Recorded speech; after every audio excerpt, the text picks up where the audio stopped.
হযরত জাবের রাদিয়াল্লাহু তাআলা আনহু থেকে বর্ণিত, আন জাবের রাদিয়াল্লাহু তাআলা আনহু قال কানা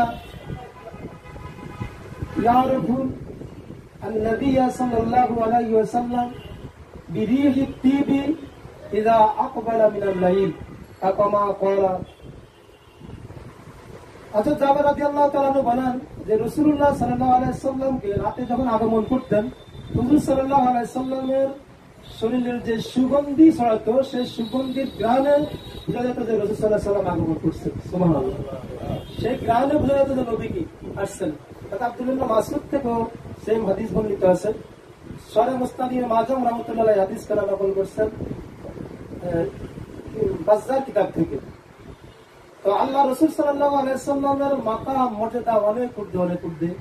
আমরা সংক্ষিপ্ত সময় এখানে কিছু কথা বলার জন্য আমাদের ভাই সময় দিয়েছেন।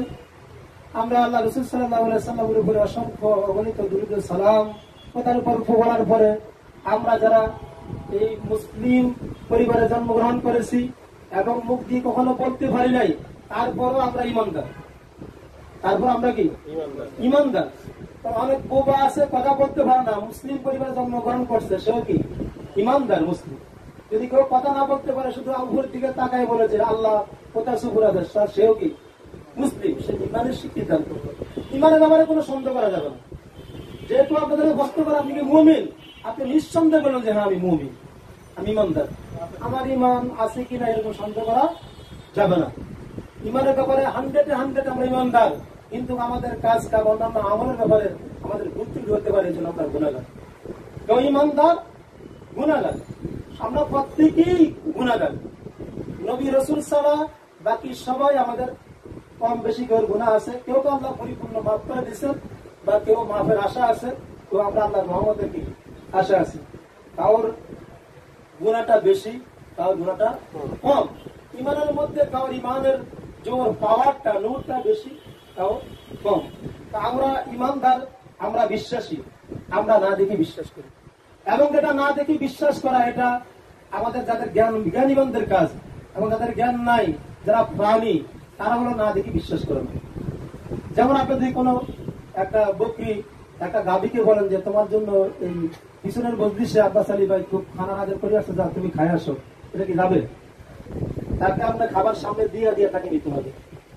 আমরা এভাবে বিশ্বাস করি। আমরা যারা রাসূল সাল্লাল্লাহু আলাইহি সাল্লামকে দেখি নাই, কিন্তু নবী হিসেবে আমরা কি বিশ্বাস করি। আমাদের নবী শ্রেষ্ঠ নবী, এবং আল্লাহর পরে সর্বোচ্চ স্থান সৃষ্টির মধ্যে শ্রেষ্ঠ হল রাসূলুল্লাহ সাল্লাল্লাহু আলাইহি সাল্লাম। এর মধ্যে কোনো রকমের সন্দেহ করা যাবে না। আজকে রাসূলুল্লাহ সাল্লাল্লাহু আলাইহি সাল্লামের ব্যাপারে আমরা অনেক আলোচনা ওয়াজ শুনি, বিভিন্ন মতবাদ, বিভিন্ন ব্যক্তি। শুধু এটা আমাদের ঈমান এবং আকীদা, সৃষ্টির মধ্যে শ্রেষ্ঠ হলেন নবী মুহাম্মদুর রাসূলুল্লাহ সাল্লাল্লাহু আলাইহি সাল্লাম। রাসূলুল্লাহ সাল্লাল্লাহু আলাইহি সাল্লামের সুন্নাহ মোতাবেক আমাদেরকে চলতে হবে, মানতে হবে, এবং রাসূলুল্লাহ সাল্লাল্লাহু আলাইহি সাল্লামের ভালোবাসা নিয়ে আমাদেরকে কবরে যেতে হবে। আমার রাসূলকে ভালোবাসা, এটা হলো ফরজ। রাসূলুল্লাহ সাল্লাল্লাহু আলাইহি সাল্লামের ভালোবাসা কি ফরজ। যে সমস্ত কাজগুলো দায়িরাল ফরজ, ফরজের দিকে নেয়, ওই সমস্ত কাজগুলো জায়েজ হয়, ওটা মুস্তাহাব হয়, কোনটা মুবাহ হয়।